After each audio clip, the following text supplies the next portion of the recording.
Welcome back to Tecnologías. In this video, I am going to show you how you can add a person to a family plan that you have on Spotify. The first thing we should do is go to a Spotify application.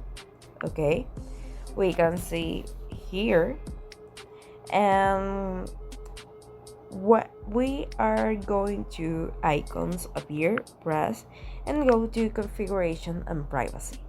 Here we can see some information, but I interest is support. We will see that your family plan appears, and below there is a blue button that says add a person to the family plan. Once we touch there, a link will appear, and that is one sent by WhatsApp to the person. That will be all, guys.